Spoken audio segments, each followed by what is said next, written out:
Hello friends, எல்லோரும் எப்படி இருக்கீங்க? நல்லா இருக்கீங்களா? இன்றைக்கி நம்ம வெண்டைக்காய் பொரியல் எப்படி செய்யலாம் அப்படின்னு வந்து பார்க்க போகிறோம்.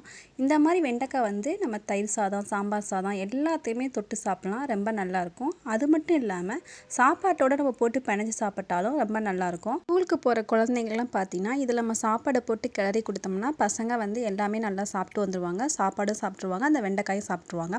இது எப்படி செய்யலாங்கிறத வீடியோஸில் நம்ம பார்க்கலாம். அதுக்கு முன்னாடி என்னோடய சேனலை சப்ஸ்கிரைப் பண்ணுங்கள். அதுக்கு நீங்கள் பார்த்தீங்கன்னா நான் வந்து 1/2 கிலோ வெண்டைக்காய் நான் எடுத்திருக்கேன். இதை வந்து எப்படி கட் பண்ணலாம்னு பார்த்தீங்கன்னா நல்லா பொடிசாக சின்னதாக மெல்லிசாக நம்ம வந்து கட் பண்ணணும். நம்ம குழம்புக்கு மாதிரி கட் பண்ணக்கூடாது. இந்த பாருங்கள், இந்த சைஸில் தான் நம்ம வந்து வெண்டைக்காயை வந்து கட் பண்ணி எடுத்துருக்கணும். அப்போ தான் வந்து வெண்டைக்காய் பொரியலுக்கு வந்து நல்லாயிருக்கும். அதுக்கு முன்னாடி இதை நம்ம வந்து கழுவிட்டு தான் நம்ம வந்து கட் பண்ணுவோம். அந்த கழுவிட்டு கட் பண்ணும்போது அந்த தண்ணியை வந்து காட்டன் கிளாத் வச்சு நம்ம வந்து வெண்டைக்காயை தொடச்சிட்டு அதுக்கப்புறமா கட் பண்ணலாம். அப்படி கட் பண்ணோம்னா அந்த தண்ணி வந்து வெண்டைக்காயில் நிறையா இருக்காது. வதக்கும் போது அந்த வலுவலுப்புங்கிறது வந்து ரொம்ப அதிகமாக இருக்காது. அதனால் எப்போவுமே வெண்டைக்காய் தொடச்சிட்டு கட் பண்ணுங்கள்.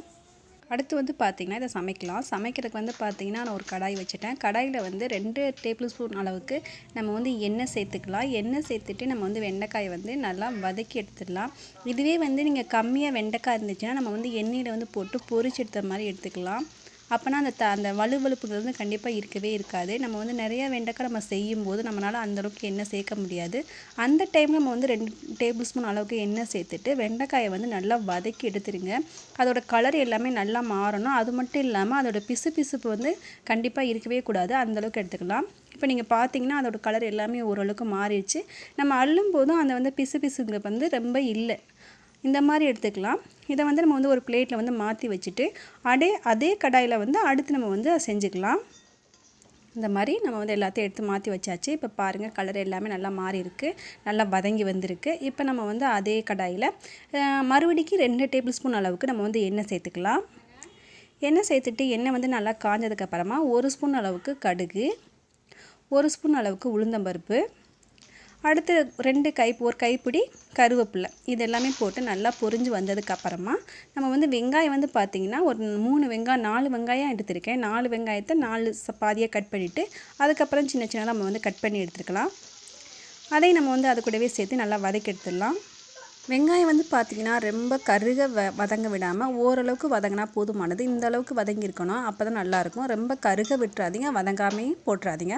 இப்போ நம்ம அது கூட கட் பண்ணி வச்சுருக்க வெண்டைக்காயை நம்ம வந்து அது கூட சேர்த்துடலாம்.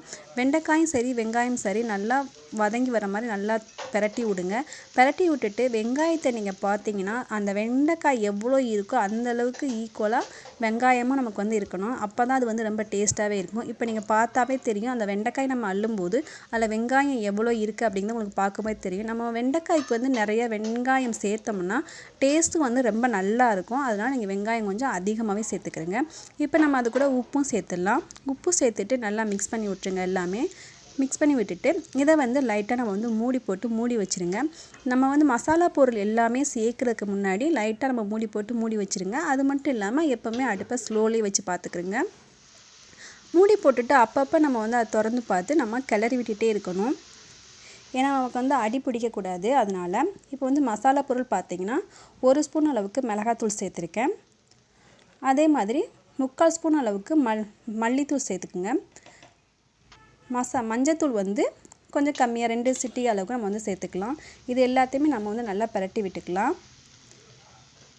இது எல்லாமே எண்ணெயிலே நம்ம பொரிக்கிறதுனால நம்ம வந்து செய்கிறதுக்கு வந்து இரும்பு கடாய் அந்த மாதிரி இருந்தால் ரொம்ப நல்லாயிருக்கும். ஏன்னா அந்தளவுக்கு கீழே வந்து அடி பிடிச்சி வராது. அதனால இரும்பு கடாயோ இல்லை நான்ஸ்டிக் தவாவோ அந்த மாதிரி செஞ்சோம்னா நல்லாயிருக்கும். இப்போ ஓரளவுக்கு நல்லாவே வதங்கி வந்துருச்சு. இதை நம்ம அப்பப்போ மூடி நல்லா வதக்கி எடுத்துடலாம். இப்போ நீங்கள் பார்த்தீங்கன்னா 1/2 கிலோ போட்ட வெண்டைக்காய் 1/4 கிலோ அளவுக்கு நமக்கு வந்து வந்துருச்சு. வெங்காயம் வெண்டைக்காய் ரொம்ப சூப்பராக இருக்குது. நீங்களும் உங்கள் வீட்டில் வந்து ட்ரை பண்ணி பார்த்துட்டு எப்படி இருந்துச்சு அப்படிங்கிறத எனக்கு கமெண்டில் வந்து எழுதி அனுப்புங்க. இந்த வீடியோஸ் வந்து உங்களுக்கு பிடிச்சிருந்துச்சுன்னா லைக் பண்ணுங்கள், ஷேர் பண்ணுங்கள், என்னோடய சேனலை சப்ஸ்கிரைப் பண்ணுங்கள்.